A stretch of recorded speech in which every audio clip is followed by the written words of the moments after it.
Hi, I am Rojas Jose, Managing Director of Alpha Academy and Genius Integrated School, Alappuzha. 2024 NEET examination base ചെയ്തിട്ടുള്ള counselling processing start ചെയ്തു കഴിഞ്ഞു. Almost എല്ലാ വിദ്യാർത്ഥികളും ഇപ്പോൾ all India കൗൺസിലിങ്ങിന് വേണ്ടിയിട്ടുള്ള registration ചെയ്ത് കഴിഞ്ഞു. Second, fee payment registration choice ഫില്ലിങ്ങിൽ പങ്കെടുക്കാനുള്ള ഫീ പേയ്മെൻറ്റും ചെയ്ത് കഴിഞ്ഞു. ഇനി ചോയ്സ് ഫില്ല് ചെയ്യുന്ന ടൈമാണ്. ഈ ചോയ്സ് ഫില്ലിങ്ങും അതുപോലെ അലോട്ട്മെൻറ്റ് പ്രോസസ്സിങ്ങും ഓൾ ഇന്ത്യയുടെ നടക്കുമ്പോൾ ഓൾ ഇന്ത്യ കൗൺസിലിംഗ് കൂടാതെ സ്റ്റേറ്റിൻ്റെ കൗൺസിലിങ്ങും സെപ്പറേറ്റ് ആയിട്ട് തന്നെ ഉണ്ട്. നമുക്കറിയാം, നമുക്ക് ലഭിച്ച മാർക്കിനെ ബേസ് ചെയ്തിട്ട് കേരളത്തിൻ്റെയും ഇപ്പം തന്നെ കേരളത്തിൻ്റെ റാങ്ക് ലിസ്റ്റ് പബ്ലിഷ് ചെയ്തു, കാറ്റഗറി റാങ്കും പബ്ലിഷ് ചെയ്തു. ഈ ഓഗസ്റ്റ് 21 മുതൽ കേരളത്തിൻ്റെ ഓരോ സ്റ്റേറ്റിൻ്റെയും അതിൽ നമ്മുടെ കേരളത്തിൻ്റെ അലോട്ട്മെൻറ്റ് പ്രോസസ്സിങ്ങും തുടങ്ങുകയാണ്. അപ്പോൾ ഒരേ സമയത്ത് 2 കൗൺസിലിംഗ് പ്രോസസ്സിങ്ങിലാണ് നമ്മൾ പങ്കെടുക്കുന്നത്. ഈ 2 കൗൺസിലിംഗ് പ്രോസസ്സിങ്ങിൽ 2 ഓപ്ഷൻ രജിസ്ട്രേഷനിൽ നാം പങ്കെടുക്കുമ്പോൾ രണ്ടും തമ്മിലുള്ള ഏറ്റവും ഇമ്പോർട്ടൻ്റ് ആയിട്ടുള്ള ഡിഫറൻസ് നമ്മൾ ആദ്യം തന്നെ അറിഞ്ഞിരിക്കണം. അതിൽ ഓൾ ഇന്ത്യ കൗൺസിലിംഗ് എന്ന് പറയുന്നത് 4 അലോട്ട്മെൻ്റ് ആണുള്ളത്. First counselling, second, third and stray vacancy. ഈ 4ലും നമ്മൾ ഇൻഡിവിജ്വലായിട്ട് ഓരോ പ്രാവശ്യവും പങ്കെടുക്കണം. ഓരോ പ്രാവശ്യവും ചോയ്സ് ഫില്ല് ചെയ്ത് നമുക്കുള്ള ഇൻട്രസ്റ്റ് എൻട്രൻസ് കമ്മീഷണറെ അറിയിക്കണം. അപ്പം 4 സെക്ഷനും ഓരോ ഇൻഡിവിജ്വൽ പാർട്ടായിട്ടാണ് ഓൾ ഇന്ത്യ കൗൺസിലിംഗ് നടക്കുന്നത്. പക്ഷേ കേരളയുടെ സ്റ്റേറ്റ് കൗൺസിലിംഗ് അങ്ങനെയല്ല.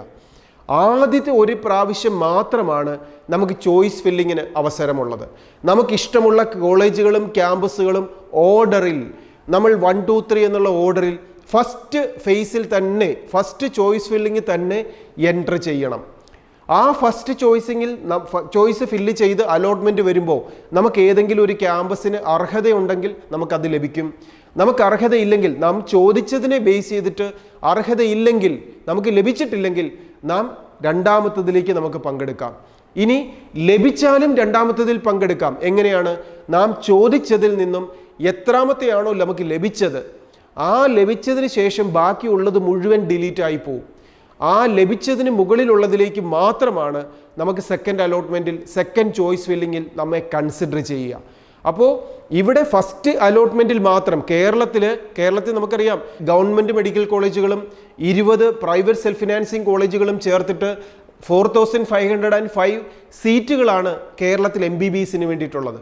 അപ്പോൾ ഈ മുഴുവൻ സീറ്റുകളും 20ഉം 12ഉം 32 കോളേജുകളും ഫസ്റ്റിൽ തന്നെ നാം ഓപ്ഷൻസ് ഫില്ല് ചെയ്യാൻ എല്ലാ വിദ്യാർത്ഥികളും ശ്രദ്ധിക്കുക. ഇതിനോടൊപ്പം BDS താല്പര്യമുണ്ടെങ്കിൽ അത് BDSൻ്റെ ഗവൺമെൻറ്റും പ്രൈവറ്റും ഇത് മുഴുവൻ ആ ഫസ്റ്റ് അലോട്ട്മെൻറ്റിൽ തന്നെ ചോയ്സ് ഫില്ല് ചെയ്യാൻ കേരളത്തിൻ്റെ അലോട്ട്മെൻറ്റ് പ്രോസസ്സിങ്ങിൽ എല്ലാവരും ശ്രദ്ധിക്കുക. കാരണം 21 മുതൽ കേരളത്തിൻ്റെ ചോയ്സ് ഫില്ലിങ് സ്റ്റാർട്ട് ചെയ്യുകയാണ്.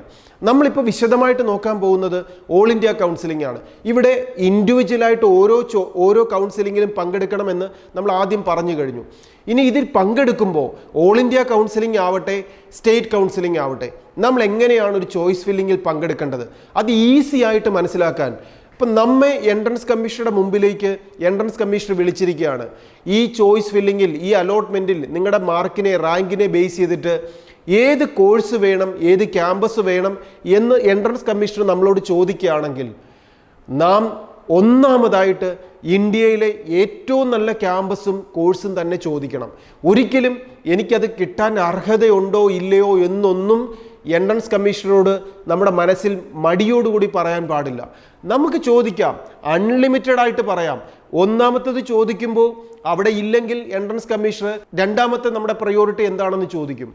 ഇനി അവിടെ സീറ്റ് ഇല്ലെങ്കിൽ തേർഡ് ഏതാണെന്ന് ചോദിക്കും. ഈ രീതിയിൽ വേണം നാം ഓപ്ഷൻ ഫില്ല് ചെയ്യാൻ. നമ്മുടെ ഇൻട്രസ്റ്റിനായിരിക്കണം, പ്രയോറിറ്റി കൊടുത്തായിരിക്കണം ചോയ്സ് ഫില്ല് ചെയ്യേണ്ടത്.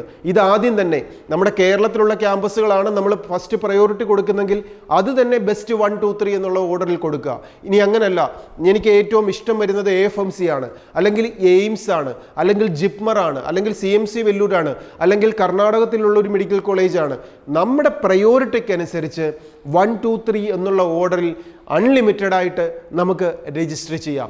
ഇതിൽ തന്നെ നമുക്ക് വരുന്ന ഒരു ESI IP വാർഡ് സർട്ടിഫിക്കറ്റ് ഉണ്ടെങ്കിൽ ആ ക്യാമ്പസുകളും ഇതിനോടൊപ്പം തന്നെ നമുക്ക് എൻട്രി ചെയ്യാം. ഇതിലൊക്കെ പ്രത്യേകം ശ്രദ്ധിക്കേണ്ടത് ESI IP വാർഡ് വെച്ചിട്ട് നാം എൻട്രി ചെയ്യേണ്ടത് ഓൾ ഇന്ത്യ കൗൺസിലിങ്ങിലാണ്.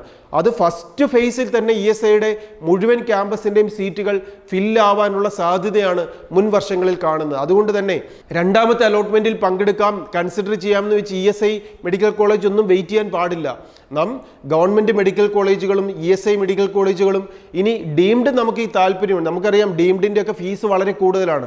എങ്കിൽ പോലും എനിക്കത് താല്പര്യമുണ്ടെങ്കിൽ അതും ഫില്ല് ചെയ്തുകൊണ്ട് വേണം നാം മുന്നോട്ട് മൂവ് ചെയ്യാൻ. അപ്പോൾ ഓൾ ഇന്ത്യ കൗൺസിലിംഗ് എന്ന് പറയുന്നത് ഏറ്റവും പ്രാധാന്യമുള്ളതാണ്. ഒരു MBBS സീറ്റ് ലഭിക്കാൻ, അല്ലെങ്കിൽ BDS സീറ്റ് ലഭിക്കാൻ, അല്ലെങ്കിൽ BSc നഴ്സിംഗ്, ഈ 3 സെക്ടറാണ് ഓൾ ഇന്ത്യ കൗൺസിലിങ്ങിലൂടെ നടക്കുന്നത്.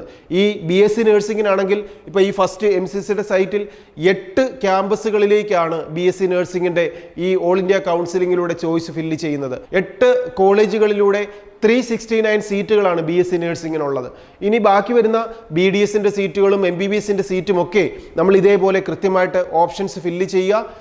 ഇനി ഇതിനോടൊപ്പം പാരലായിട്ട് തന്നെ ഈ ഓൾ ഇന്ത്യയുടെ കൗൺസിലിംഗ് കഴിഞ്ഞാൽ 21 മുതൽ കേരളയുടെ അലോട്ട്മെൻറ്റ് പ്രോസസ്സിംഗ് നമുക്കിനി എങ്ങനെയാണ് MCCയുടെ സൈറ്റ് വഴി ചോയ്സ് ഫില്ല് ചെയ്യുമ്പോൾ എന്തൊക്കെ കാര്യങ്ങൾ ശ്രദ്ധിക്കണമെന്ന് നമുക്ക് നോക്കാം.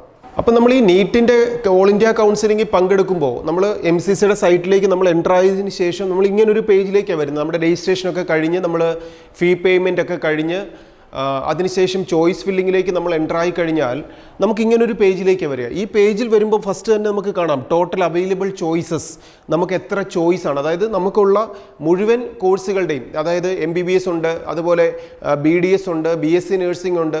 അങ്ങനെ നമ്മൾ നോക്കിയാൽ ടോട്ടൽ അവൈലബിൾ ചോയ്സസ് എന്ന് പറയുന്നത് നമുക്കിവിടെ കാണാം 462 ആണ്. ഫിൽഡ് ചോയ്സസ് നമ്മളിപ്പോൾ എത്ര എണ്ണം ചോയ്സ് ഫില്ല് ചെയ്തിട്ടുണ്ട്. അപ്പോൾ നമ്മൾ ഇപ്പോൾ 27 ആണ്. ഇപ്പം ജസ്റ്റ് ഞാനൊന്ന് ട്രയൽ ചെയ്ത് നോക്കിയത്. അപ്പോൾ ഇവിടെ 27 കാണിക്കുന്നു. നമുക്ക് അൺലിമിറ്റഡ് ആയിട്ട് എത്ര ചോയ്സ് വേണമെങ്കിലും ഫില്ല് ചെയ്യാം, നമുക്ക് ഇഷ്ടമുള്ളതനുസരിച്ച്. അത് 100ഓ 200ഓ ഒക്കെ നമുക്ക് ഫില്ല് ചെയ്യാം. അപ്പോൾ അവിടെ നമ്മൾ ശ്രദ്ധിക്കേണ്ട കാര്യങ്ങളെക്കുറിച്ചൊക്കെ നമ്മൾ ഓൾറെഡി ഇപ്പോൾ പറഞ്ഞു കഴിഞ്ഞിട്ടുണ്ട്. അപ്പോൾ നമുക്ക് എത്ര വേണമെങ്കിലും ചോയ്സുകൾ ഫില്ല് ചെയ്യാം. ഇനി ചോയ്സ് ഫില്ല് ചെയ്യാനുള്ള ലാസ്റ്റ് ഡേറ്റ് നമുക്കറിയാം 20th ആണ്. അപ്പോൾ ആ 20th വരെ നമുക്ക് ഈ എൻട്രി ചെയ്തിരിക്കുന്ന ചോയ്സുകൾ എത്ര പ്രാവശ്യം വേണമെങ്കിലും ചേഞ്ച് ചെയ്യാനും റീഅറേഞ്ച് ചെയ്യാനും ആഡ് ചെയ്യാനും ഒക്കെ പെർമിഷൻ ഉണ്ട്.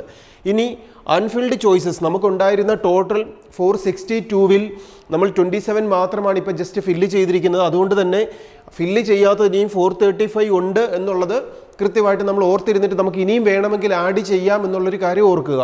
ഇനി ചോയ്സസ് ലോക്കിംഗ് സ്റ്റാറ്റസ് എന്ന് പറയുന്നത് 20th വരെയാണ് നമുക്ക് ഈ ചോയ്സ് ഫില്ലിംഗ് ഉള്ളത്. ലാസ്റ്റ് ഡേ മാത്രമാണ് നമുക്ക് ചോയ്സ് ഫില്ല് ചെയ്യാനുള്ളൊരു സമയം നമുക്ക് തന്നിരിക്കുന്നത്. ഇനി ചോയ്സ് ഫില്ലിംഗ് എന്ന് പ്രത്യേകം നമ്മൾ ചെയ്യേണ്ട കാര്യമൊന്നുമില്ല. നമ്മുടെ ചോയ്സ് നമ്മൾ എല്ലാം എൻ്റർ ചെയ്തതിന് ശേഷം സേവ് ചെയ്ത് പ്രിൻ്റ് ഔട്ട് എടുത്തു കഴിഞ്ഞാൽ ഓട്ടോമാറ്റിക് ചോയ്സ് ലോക്കിംഗ് എന്നൊരു സിസ്റ്റം ആവും.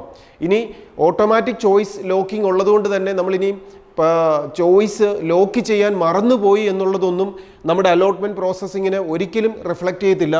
ഇനി അത് ചോയ്സ് ലോക്ക് ചെയ്യണമെങ്കിൽ അത് ലാസ്റ്റ് ഡേ മാത്രം ചെയ്യുക. ഇനി ചോയ്സ് ലോക്ക് ചെയ്താലും നമുക്ക് വീണ്ടും അൺലോക്ക് ചെയ്തുകൊണ്ട് ചോയ്സ് ഫില്ലിങ്ങിൽ നമുക്ക് വീണ്ടും പങ്കെടുക്കുകയും ചെയ്യാം. ഇനി ഇവിടെ നമ്മൾ ശ്രദ്ധിക്കേണ്ടത് നമ്മൾ 3 സെക്ടറാണ്. MBBS ഉണ്ട്, അതുപോലെ BDS ഉണ്ട്, അതുപോലെ BSc നഴ്സിംഗ് ഉണ്ട്.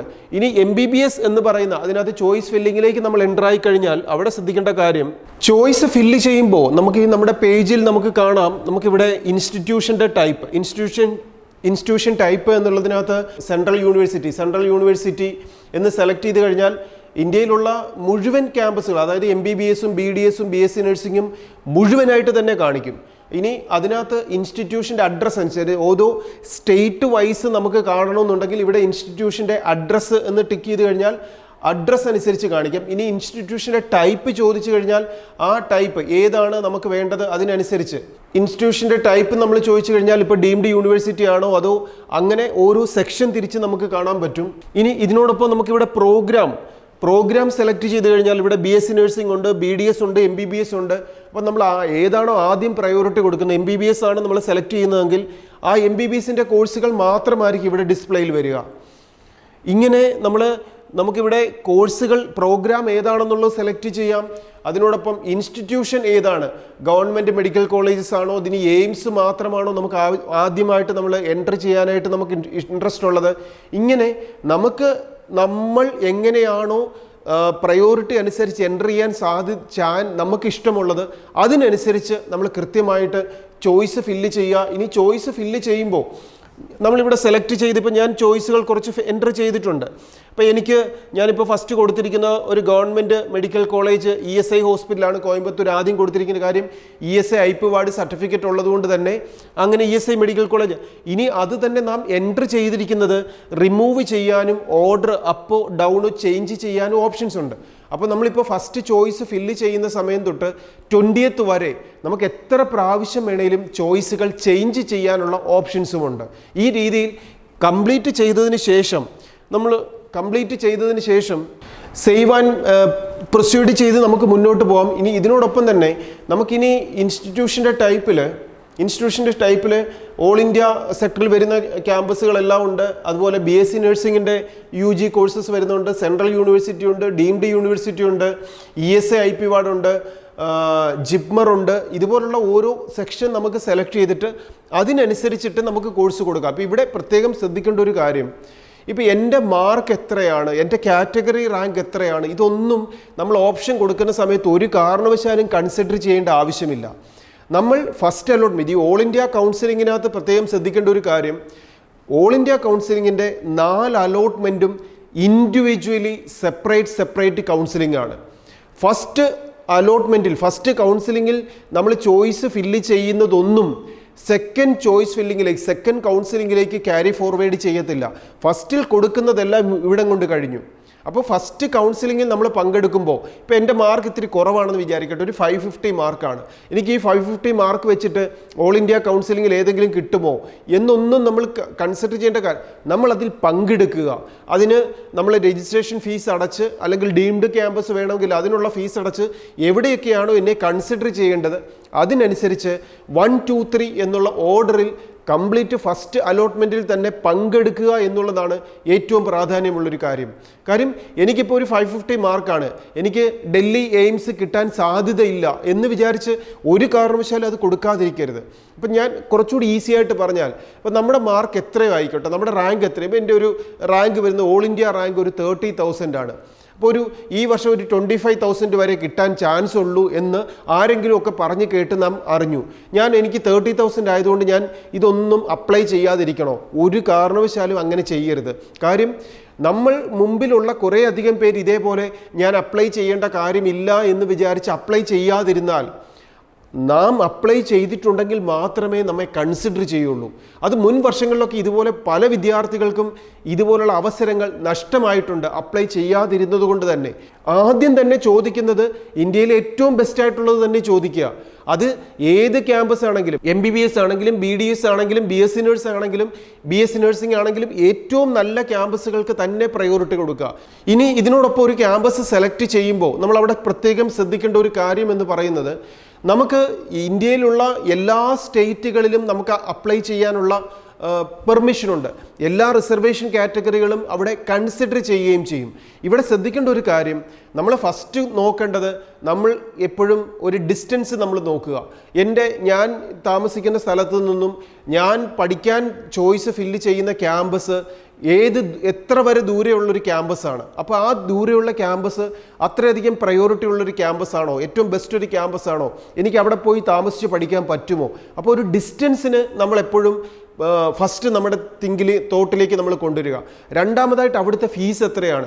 ഓരോ സ്റ്റേറ്റ് വൈസും ഗവൺമെൻറ് ക്യാമ്പസുകളാണെങ്കിൽ പോലും ഫീസിനകത്ത് ചെറിയ വ്യത്യാസങ്ങളുണ്ടാവും. അപ്പോൾ ആ ഫീസിൻ്റെ കാര്യത്തെക്കുറിച്ച് ഓരോ ക്യാമ്പസ് നമ്മളിവിടെ എടുക്കുമ്പോൾ, ഇപ്പോൾ ഇവിടെ നമ്മളൊരു ക്യാമ്പസ് നമ്മൾ എടുക്കുമ്പോൾ ആ ക്യാമ്പസിലെ സെലക്ട് ചെയ്ത് കഴിഞ്ഞാൽ ആ ക്യാമ്പസിൻ്റെ ഫീസ് എത്രയാണെന്ന് നമുക്കിവിടെ മനസ്സിലാക്കാൻ പറ്റും. അപ്പോൾ അങ്ങനെ ഓരോ ക്യാമ്പസിലും, അത് കേരളമാണെങ്കിലും തമിഴ്നാടാണെങ്കിലും കർണാടകയാണെങ്കിലും ഓരോ സ്റ്റേറ്റിലെയും ഗവൺമെൻറ്റും അതുപോലുള്ള ഡീംഡ് യൂണിവേഴ്സിറ്റികളുടെയും അല്ലെങ്കിൽ നഴ്സിംഗിൻ്റെയും എല്ലാം ഫീസ്, ഓരോ ക്യാമ്പസിൻ്റെയും ഫീസിൻ്റെ നേരെ തന്നെ കൃത്യമായിട്ട് അതിൻ്റെ ഫീസ് അറിയാൻ പറ്റും.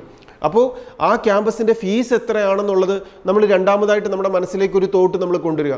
ഇനി തേർഡ് വൺ നമ്മൾ ചിന്തിക്കേണ്ട ഒരു കാര്യം, ആ ക്യാമ്പസിൻ്റെ അക്കാഡമിക്സ് എങ്ങനെയുണ്ട്, ആ ക്യാമ്പസിൻ്റെ ഹോസ്റ്റൽ ഫെസിലിറ്റികൾ എങ്ങനെയുണ്ട്, അവിടുത്തെ റിസൾട്ട് പെർസെൻറ്റേജ് എങ്ങനെയുണ്ട്, ഇതൊക്കെ ഏറ്റവും കൃത്യമായിട്ട് നാം മനസ്സിലാക്കണം. ഇതിനോടൊപ്പം അടുത്തതായിട്ട് നമ്മൾ ജോയിൻ ചെയ്യാൻ ഉദ്ദേശിക്കുന്ന ഒരു ക്യാമ്പസിൽ ബോണ്ടോ കാര്യങ്ങളോ എന്തെങ്കിലും ഉണ്ടോ. നമുക്ക് ESI ക്യാമ്പസുകളൊക്കെ ആണെങ്കിൽ നമുക്കറിയാം അവിടെ ഒരു കോഴ്സ് കംപ്ലീറ്റ് ചെയ്യുമ്പോൾ അവിടെ ബോണ്ടുണ്ട്. അപ്പോൾ എല്ലാ ക്യാമ്പസിലും ഇല്ല, ചില ക്യാമ്പസിലേ ഉള്ളൂ. അപ്പോൾ ഇങ്ങനെ നമ്മുടെ ഡിസ്റ്റൻസിനെ കുറിച്ച് നമ്മളൊരു പ്രയോറിറ്റി നമ്മുടെ മനസ്സിൽ തോട്ട് കൊണ്ടുവരിക. രണ്ടാമതായിട്ട് അവിടുത്തെ ഫീസ് എങ്ങനെയാണ് എന്നുള്ളതിനെക്കുറിച്ചൊരു നമ്മൾ ആ ക്യാമ്പസിനെ കുറിച്ച് കൃത്യമായിട്ട് സ്റ്റഡി ചെയ്യുക. തേർഡ് വൺ, നമ്മൾ അവിടുത്തെ അക്കാഡമിക്സും റിസൾട്ടും ഹോസ്റ്റൽ ഫെസിലിറ്റിയും ഡിസിപ്ലിനും കാര്യത്തെക്കുറിച്ച് കൃത്യമായിട്ടൊന്ന് അനലൈസ് ചെയ്യുക. ഫോർത്ത് വൺ, ആ ക്യാമ്പസിൽ ബോണ്ട് ഉണ്ടോ എന്നുള്ളൊരു കാര്യത്തെക്കുറിച്ച് കൃത്യമായിട്ട് അനലൈസ് ചെയ്യുക. കാര്യം ഒരു 4.5 വർഷം 4.5 years നമ്മൾ സ്റ്റഡി ചെയ്യും, അതിനുശേഷം 1 year ഈ ഇൻറ്റേൺഷിപ്പ് ചെയ്യുകയൊക്കെ ചെയ്യുന്ന 5.5 വർഷത്തെ ഒരു ലെങ്തി ഒരു ഡിഗ്രി കോഴ്സിലേക്കാണ് നമ്മൾ കയറുന്നത്. ഇനി ഇതൊരു കോഴ്സ് മാത്രമല്ല, നമ്മുടെ ലൈഫിൻ്റെ പ്രൊഫഷനുമാണ്. അപ്പോൾ അതുകൊണ്ട് തന്നെ ഏറ്റവും കൃത്യമായി ചിന്തകളിലൂടെ അനലൈസ് ചെയ്ത് വേണം ഓപ്ഷൻസ് കൊടുക്കാൻ. ഇനി ഓപ്ഷൻസ് കൊടുക്കുന്ന സമയത്ത് എന്തെങ്കിലും ഡൗട്ട്സ് ഉണ്ടെങ്കിൽ ആൽഫയുടെ ക്യാമ്പസിലേക്ക് നിങ്ങൾക്ക് വിളിക്കാം. ഇതിനോടൊപ്പം ഈ ചാനൽ സബ്സ്ക്രൈബ് ചെയ്യുന്നതിലൂടെ ലേറ്റസ്റ്റ് ആയിട്ട് അപ്ഡേറ്റ്സുകളൊക്കെ കൃത്യമായി പേരൻസിലേക്ക് എത്തിക്കൊണ്ടും ഇരിക്കും.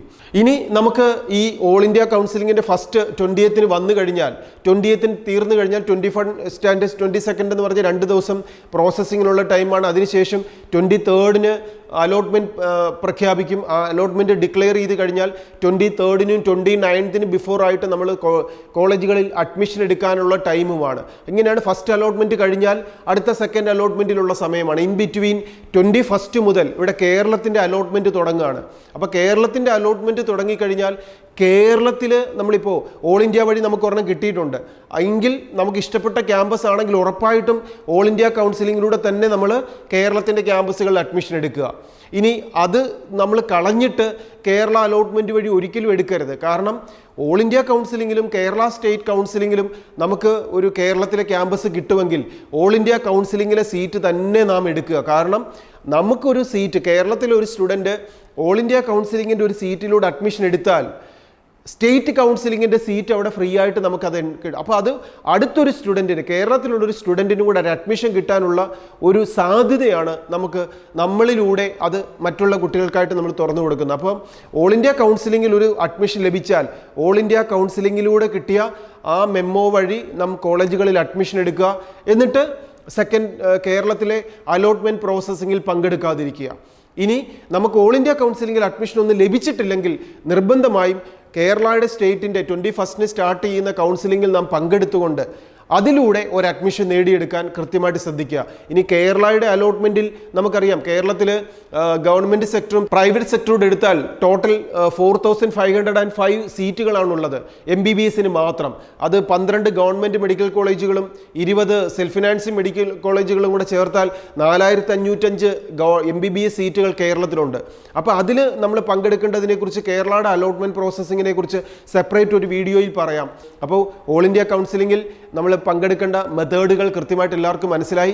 രജിസ്ട്രേഷൻ പ്രോസസ്സിങ് കഴിഞ്ഞു, ഫീ പേയ്മെൻറ്റ് കഴിഞ്ഞു. ഫീസ് അടച്ചതിനെ ബേസ് ചെയ്തിട്ടാണ് നമുക്ക് ഓൾ ഇന്ത്യ കൗൺസിലിങ്ങിലെ സീറ്റുകൾ നമുക്കിവിടെ ഡിസ്പ്ലേയിൽ വരിക. ഇത് കൃത്യമായി മനസ്സിലാക്കിക്കൊണ്ട് എല്ലാവരും പങ്കെടുക്കുക.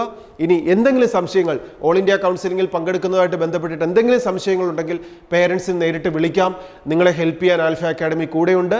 എല്ലാവർക്കും ഒരിക്കൽ കൂടി ഈ വർഷത്തെ എൻട്രൻസ് എക്സാമിനേഷനിലൂടെ ഏറ്റവും നല്ലൊരു ക്യാമ്പസിലേക്ക് തന്നെ അലോട്ട്മെൻറ്റ് പ്രോസസ്സിങ്ങിലൂടെ എത്തട്ടെ എന്ന് ആശംസിക്കുന്നതിനോടൊപ്പം ഇത് ലഭിക്കാൻ സാധിച്ചില്ല എന്ന് വിചാരിച്ച് വിഷമിക്കേണ്ട കാര്യവുമില്ല. കാരണം ഇനിയും സാധ്യതകൾ നമ്മുടെ മുമ്പിലുണ്ട് എന്ന് ചിന്തിക്കാൻ വിദ്യാർത്ഥികൾക്ക് സാധിക്കട്ടെ, പേരൻസിന് സാധിക്കട്ടെ.